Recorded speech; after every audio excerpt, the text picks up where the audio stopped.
Hello, Internet, and welcome to this week's edition of 1 Minute News from 1 Minute Economics, an edition dedicated to the elections in France for the final time. Because now that the presidential elections are over, and now that also the second and final round of legislative elections is over, I think it's time to draw some conclusions with a clear head. And maybe you live in the US, maybe you live in Canada and Japan or wherever, and you think, yeah, why should I care about what happens in France? In my opinion, you should, because economics is perhaps more so than anything else about understanding the interconnected nature of the world we live in. And, shows like this one about France, shows about the UK, and so on and so forth, they're good for you because they give you context. They're basically, like pieces of a puzzle which together help you form an accurate picture of reality. So with that stated, let's move on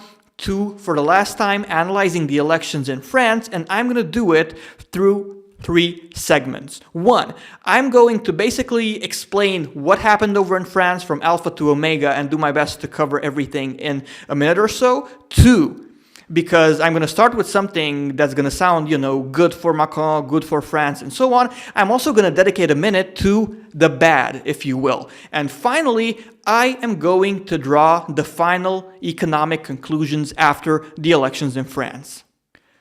Let's start by trying to understand what exactly happened. And it's important to know that France is a presidential republic, and as such, the president has the most political role by far.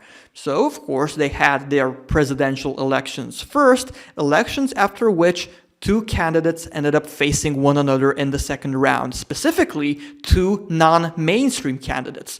On the one hand, you had the non-mainstream but non-extremist candidate, Emmanuel Macron, and on the other hand, you had the non-mainstream but extremist candidate that pretty much everyone knows, Marine Le Pen. In the end, Emmanuel Macron won relatively easily, and not only that, but the public placed quite a bit of confidence in him in the legislative elections that followed. And after the second round of legislative elections, we draw the line and notice that his party has 350 seats out of 577, which is huge. I mean, just take a look yourself and compare this to the ridiculously small number of seats the National Front has. Let's not even talk about the 2 huge, let's call them mainstream political parties in France, specifically the Socialists and the Republicans, who have suffered a humiliating defeat. And all in all, it becomes clear that France has spoken. They want a non-mainstream but non-extremist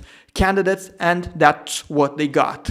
Specifically, Emmanuel Macron is what you could consider a centrist politician, in that if you take a look at his platform and what he intends to do, you're going to find elements commonly associated with the right, like, for example, his intention of restructuring the public sector in terms of, for example, labor. And on the other hand, you, of course, notice elements attributable to the left as well.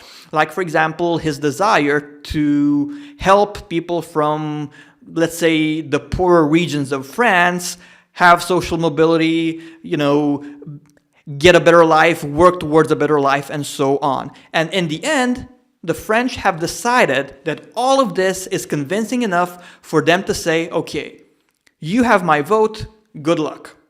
Unfortunately, however, it's not all sunshine and rainbows, because on the one hand, you might be tempted to say that, okay, the French unanimously love this person and everything's going to be just fine.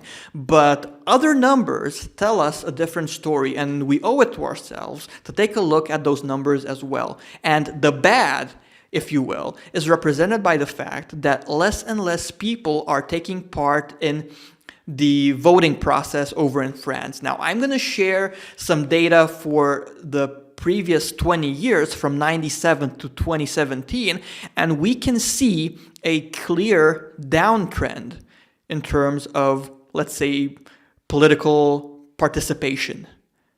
I'm going to share some more data ranging all the way from, back to 19 62, and we can see that again we're dealing with record-breaking lows in terms of attendance. And this makes it clear that on the one hand, of course, there are people who have placed a lot of hope in Emmanuel Macron and people who are genuinely optimistic. But on the other hand, quite a few voters, more so than ever, are disillusioned with the way in which things stand, and we can consider this the skeptical part of the population. People who are tired of promises, people who are tired of gimmicks, and so on. And it's very important, not to lose these people as active citizens. And it's a problem that other countries are facing as well.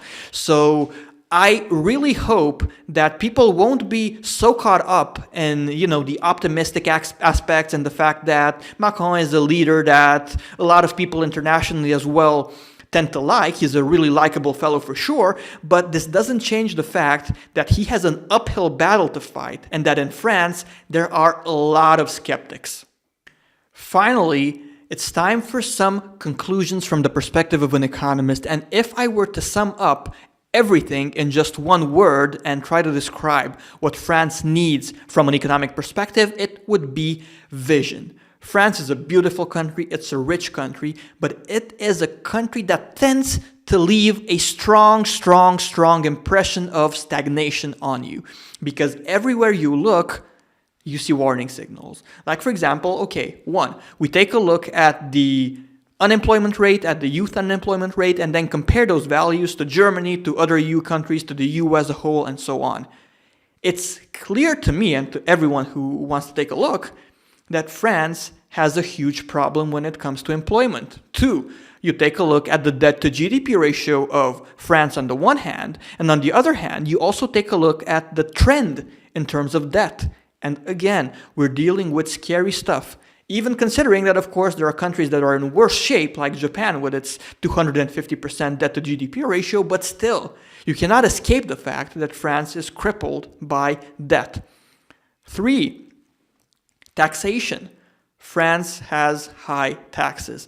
So high, in fact, that one does tend to wonder if you've far exceeded the point as of which raising taxes is just no longer worth it. And of course, we have popular examples like Gérard Depardieu leaving the country for tax reasons and so on. These things together tend to make it clear that France is a country that's trying hard to keep the flame of its glory days lit, if you will.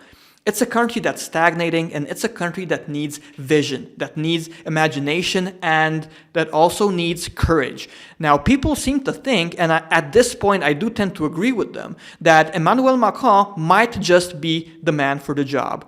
I hope that happens. I hope that will be the case. But of course, as people who are interested in economics, we owe it to ourselves to always be objective, skeptical, and see things for what they are. That's it for today, guys. Thanks a lot for tuning into yet another edition of 1 Minute News from 1 Minute Economics. And as always, please like my videos, comment, subscribe if you haven't by now, and of course, tell others about my channel, because even something like you just heading over to Facebook and writing a quick message such as, there's this guy on YouTube who teaches people economics in 1 minute, and I think you should check him out, even that helps way more than people realize. Of course, those of you who can and want to support the channel financially as well can do so by buying my book, by donating through PayPal, Bitcoin, Patreon, and so on, and you can find more info about how to do that over at oneminuteeconomics.com. Thanks a lot, guys, and have an awesome week.